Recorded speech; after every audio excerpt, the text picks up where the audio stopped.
Hey guys, welcome back to another episode of Guns Guitars, and today we're going to talk about how you can win during an ammo shortage. In this video, I'm going to give you 7 really helpful tips of what to do during an ammo shortage, and then at the end I'm going to give you 2 tips of things that you really should not do during an ammo shortage, so make sure you stick around for those. Alright, I'm Dan, this is Guns Guitars, let's get started.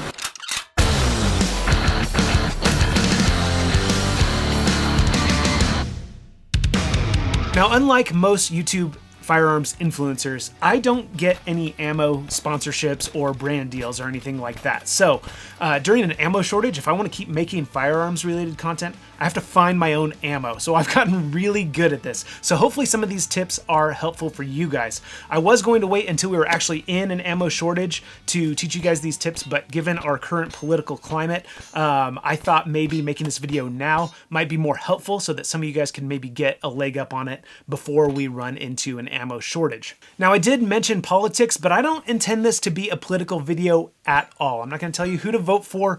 And to be honest, I think both of our candidates this year, neither of them are really super Second Amendment friendly, although some people seem to think that one is more than the other. I will say there is one political party that once they get into power, there's almost always an ammo shortage. Okay, we saw it in 2008, 2012. We didn't see it in 2016 for some reason. And then we did see it in 2020, of course. So that being said, with it just a few days before the election, and we may not even know who won the election for several weeks after, I wanted to give you guys an opportunity to start figuring out how you're going to handle an ammo shortage if we run into one. So with all that being said, let's go ahead and dive into tip number 1. And tip number 1 is the most obvious one, and that's buy your ammo before it's gone. A lot of people get caught off guard by this stuff, and I just don't see why. I mean, it's painted all over the walls. And, it's for a couple of reasons. People panic and then they stock up, buy more than they need. And then also, I don't understand why ammo manufacturers don't see this coming and stock up ahead of time. It's honestly a missed opportunity for them to just sell a lot more ammo. But I digress. Now, I'm not saying you need to liquidate your savings or sell a kidney so you can go out and buy just a stack load of ammo. What I am saying is just, maybe once per paycheck, go buy yourself a box of ammo, whether or not you plan to go to the range that week or not. That'll help you kind of space it out, help you get a supply that will last you through an ammo shortage, which typically lasts about 2 years. Now, a lot of you might be saying, that's great, Dan. When you filmed this video, we weren't in an ammo shortage, but now we are. So what do I do? Don't worry. I've got lots of tips for those of you who didn't stock up beforehand, but for those of you who are seeing this video before we go into an ammo shortage, then that's my biggest tip for you, is just start buying it now. Even if the other guy gets elected and we don't go into an ammo shortage, then you're going to use that ammo anyway, so there's no reason not to buy it now while you can. And the second tip, again, this is something you can start doing now before an ammo shortage, but we're kind of getting into the tips now if you are in an ammo shortage, you're having a hard time finding it, and you have limited or no ammo. Here's something you can do. Save your brass. Hopefully, if you shoot out in the wilderness like I do, you're picking up your brass anyway, because if you're not, it's littering. And we don't want to leave our trigger trash around. So hopefully you've been collecting your brass. Even if you don't reload yourself, collect your brass. It is a precious metal. It is valuable. And don't just throw it away, okay? If you're going to an indoor shooting range and you're just leaving your brass, you're just donating that precious metal to the indoor shooting range, who is then going to reload it and resell it, okay? So collect your brass. Why is this important? Well, if you reload, you don't need me to tell you why it's important. But if you don't reload, now might be a time to get into reloading.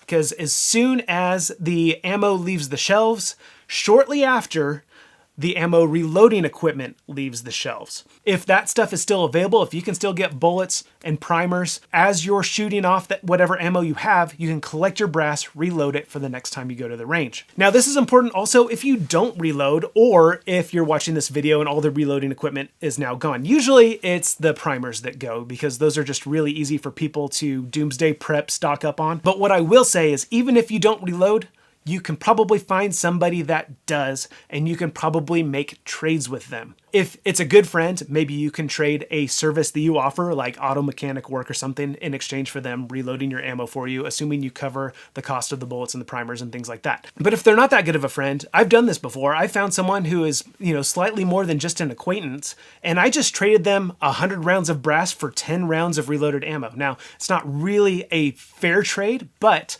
when you're in an ammo shortage and you need ammo, it's better than just throwing that brass in the trash. You can actually get some ammo out of it.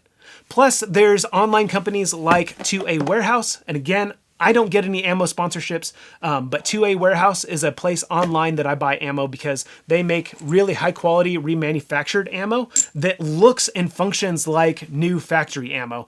And it's the best price of ammo online. I tried to get you guys a discount coupon for them, but they never got back to me on that. I mean, I don't get a discount from them. I'm not sure why they would give you a discount. But all that to say, you can send your brass into 2A Warehouse and get a credit towards buying some remanufactured ammo as well. So that's another reason why it's important to save your brass. Save your brass so that you can trade it in online. Save your brass so that potentially you can reload it. Save your brass so that you can make friends with someone who can reload it. Speaking of friends, that leads me to tip number 3, and that's make friends with your local gun shops and make friends with the employees that work at your local big box stores. So let's go ahead and talk about the first one, making friends with your local gun shop. Here's how you do it. You don't just walk in, try to casually start up a conversation. No, the way you make friends with your local gun shop is by going in consistently and buying things consistently. Now, they don't necessarily need to be big purchases, okay? You don't need to be buying a new gun every week. I realize that's extremely expensive.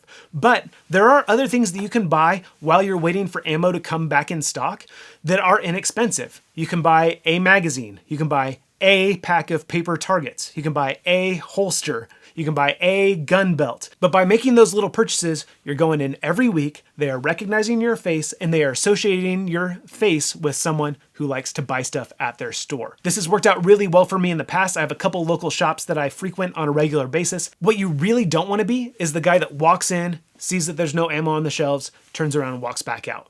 You don't want to associate yourself like that. They're going to recognize your face as the guy who's only in it for the ammo. So, like I said, I will go in and I will ask if they have any 9mm or 22 or 223 or something like that, a popular caliber that I'm trying to find. And they will say, no, we don't have any. I'm like, okay, well, I'll take a PMag or, something like that, right? Well, after a while, you do that for a month or two, and then you walk in and you say, hey, do you have any 9mm or 223 or something like that? Actually, I got a box for you in the back. So this happened to me more than a few times. So it is definitely worth doing, okay? Make friends. And if you have the opportunity to chat it up with them, yeah, talk guns with them, talk politics with them if you're into that. I'm not into that. Just be their friend and be their customer. And then they will help you out. But the important thing is, and I can't stress this enough, don't be a tire kicker. Don't be the guy that walks in, sees that the ammo shelves are empty, and then just turns around and walks back out. Okay, support your local businesses. Okay, during an ammo crisis, they're hurting too. So they need your business.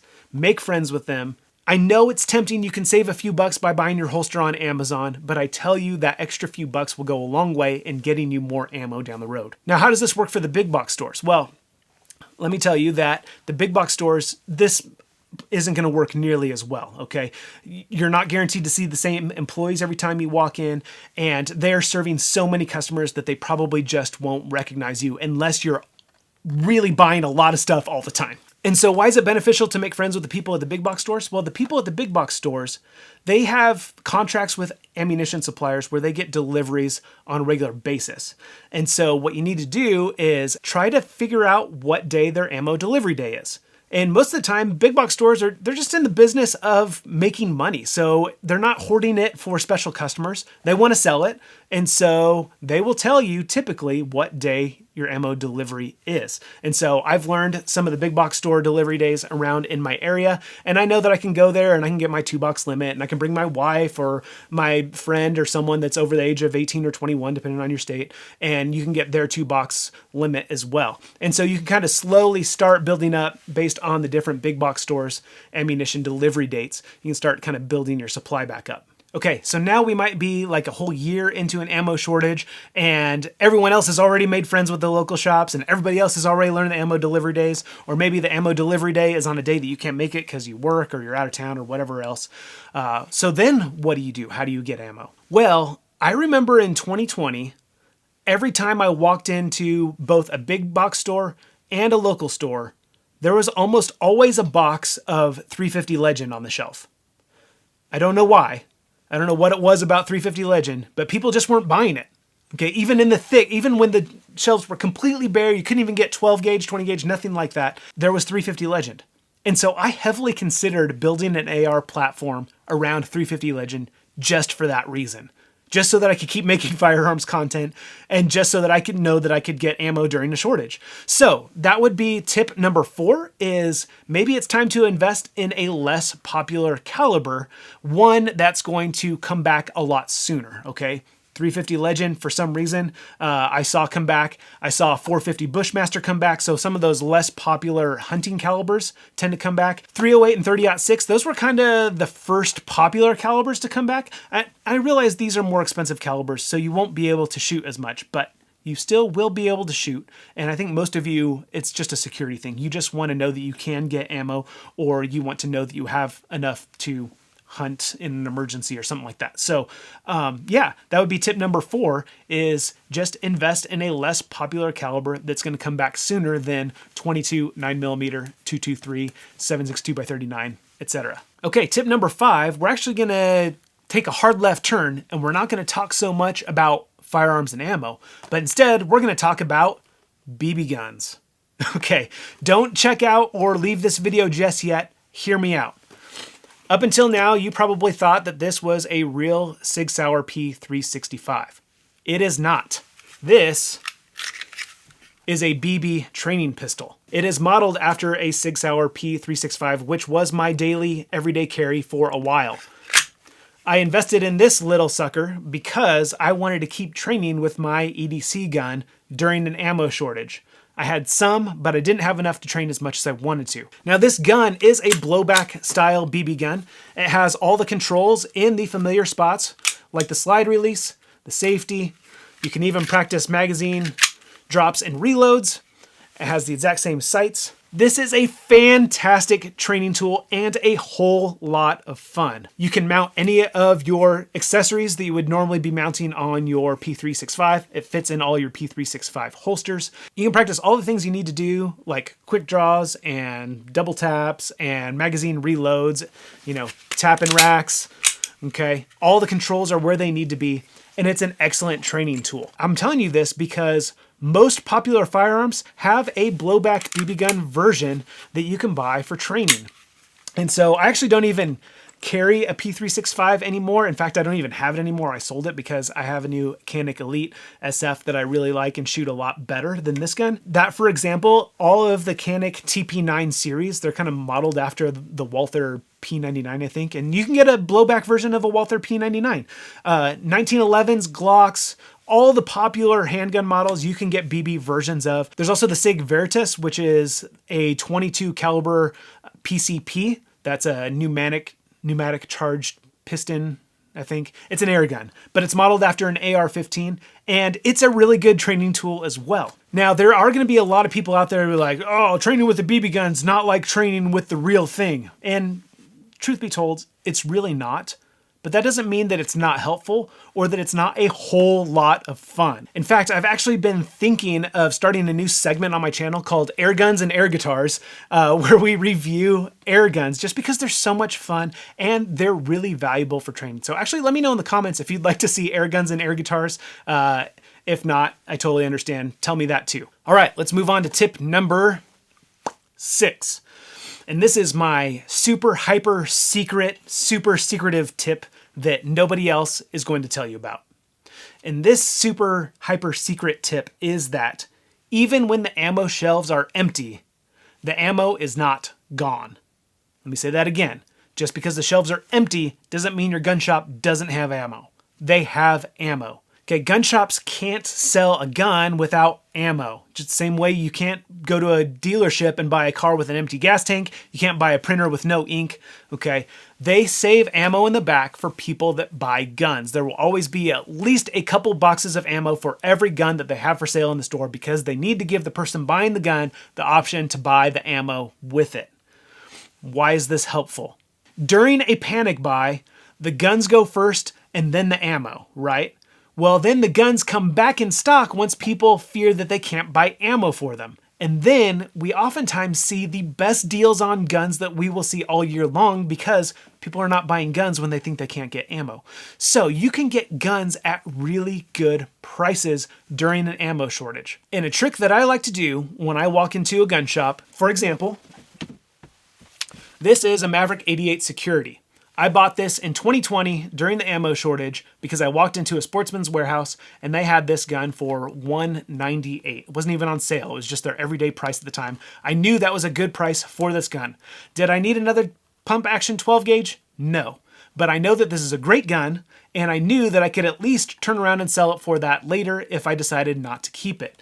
Now, obviously I did decide to keep it because it's a great gun. But at that price, I picked it up, I checked it out, I looked it over. Once I decided I was going to buy it, I said, if I buy this gun, how many boxes of ammo will you sell me with it? And that's the question you need to ask. And use that as a bargaining tool to buy a gun. Because remember, during an ammo shortage, gun shops, they want your business. So you can use that as leverage, okay? So they told me, if you buy that gun, we'll sell you 2 boxes of ammo. I said, great. I'll take it. And they said, okay, what kind of 12 gauge do you want? I said, I'm good on 12 gauge, but I'll take a box of 9s and a box of 223s. And the salesman, his jaw dropped. And he was like, I don't know if I can do that. Let me go talk to the manager. So he goes and he talks to his manager. His manager says, is he buying a gun? The guy says, yeah. And he said, well, hook him up. So I got 100 rounds of 9 and 100 rounds of 223 and a Mossberg Maverick 88 Security for a really good price. And so that's kind of tip number 6 for you, is use this as an opportunity to buy a gun that you've always wanted or a gun that you know that you can resell later. And the super secret part of that tip is that you don't necessarily even need to buy the caliber of ammo for the gun that you bought. And let's be real, during an ammo shortage, you can never have too many 12 gauge pump action shotguns. And so if you haven't seen it yet, check out my video on the best budget shotguns. All of those on there are less than $200, and one is even less than $100 sometimes when you find it. And it's definitely worth picking up, especially if you can get a few boxes of ammo with it. All right, I've got one more helpful tip for you guys before we talk about things not to do during an ammo shortage. And that tip is, maybe now is a good time to stop worrying so much about finding ammo and worry about gearing up for when the ammo comes back, because it will come back. Believe it or not, the ammo always comes back. And by that, I mean, if you don't already have a set of good quality AR500 steel targets, now is the time to get it. Because again, when the ammo's gone, the firearms go down in price, so do firearms accessories, okay? So now might be the best time that you're gonna find the best deal on AR500 steel targets. And so I highly recommend shootingtarget7.com. It's just really high quality, but most importantly, it's typically the best price on the internet. I really struggle at finding better prices that's not cheap Chinese garbage. And I have tried to review AR500 steel targets from Chinese manufacturers, and they just don't hold up to the abuse that these do. These are made in America, so you're supporting the American economy, and it's veteran owned and operated. They have the best customer service. There's a million reasons why I recommend Shooting Target 7. I am an affiliate, so I hope you don't think that this is just a sleazy salesman pitch for you. I'm just trying to be upfront. I will earn a commission, but I love these targets. I'm really into these new ultra mega hangers and ultra mega T-post mounts. They just give you so many options for different ways to mount your targets, and they are just so much fun to shoot. Hearing that satisfying plink against steel is awesome. I also highly recommend any of their Bullseye style gongs. So those are my favorites to train with, and I highly recommend them.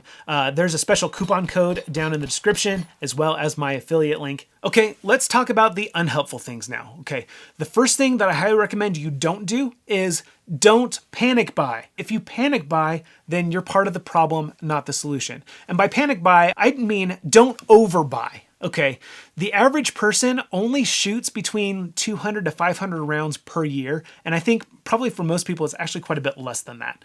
And so there's no need for you to be buying up all the ammo. Just buy what you need. And if you are going to buy more than you need, buy it so that you can help out your friends. I've done this a lot. I've been smart with my ammo purchases. That way, when it's time to go to the range and my friends are like, oh, I can't, I don't want to shoot off the ammo that I have because I don't know if I'll be able to get more. I just give them a couple boxes of ammo and be like, hey, just come with me and go shooting. It's fine. I got you covered. And the reason why I do that is because I would rather shoot half as much with friends than twice as much by myself. Now, you guys might not agree with me on that philosophy, but for me, I become a much better shooter when I'm surrounded by other good shooters. And so when I go to the range with my friends, they challenge me to get better. They challenge me on my fitness. They challenge me on my accuracy. They get me excited, so I talk about it with them more. They talk about it more. The more we talk about it, the more excited we get, the more geeked up we get, the more we want to go out and do it, the better we get at it. And that's the bottom line. We're all just trying to get a little bit better than we were before. If you're going to buy more, don't buy more so that you can have it and hoard it for yourself. Buy more so that you can share it with your friends. And unhelpful tip number 2, do not price gouge. If you're buying ammo now just so that you can sell it for more later, again, that's really unhelpful, and you're just kind of taking advantage of people. Now, a lot of people will say, hey, that's just smart business. That's just capitalism. And you know what? You're absolutely right. In fact, I know because I have some friends that work at J&G, one of my local bigger retailers. I have friends that work there, and they say that, when the ammo is plentiful, they have investors that will buy ammo by the pallet and hold on to it just so they can sell it back to J&G during an ammo shortage. They will sell it back to J&G for twice the price. Then J&G gets blamed for price gouging when really they're not making any money on it. They're just doing it as an amenity for their customers so that they have some ammo for people that need it. So they get a bad reputation. Now, you might just call those investors smart, and that's fine. I can concede to that. But what I am saying is it's unhelpful because then you're really just taking ammo out of the hands of people that can't afford it. And so I think that there's a moral boundary somewhere in there. Again, feel free to push back in the comments if you disagree. But I just think that that's really unhelpful. So those are my 2 unhelpful tips. Don't hoard and don't price gouge. It's really not helpful for anyone. And make sure you stay tuned for part 2 of my best budget blackout build series, where I test the accuracy and function of the 2 budget-friendly sub $400 blackouts that I built. And spoiler alert, they function way better than I expected. So stay tuned to see that. And I'm Dan, this is Guns and Guitars. I'll see you in that video.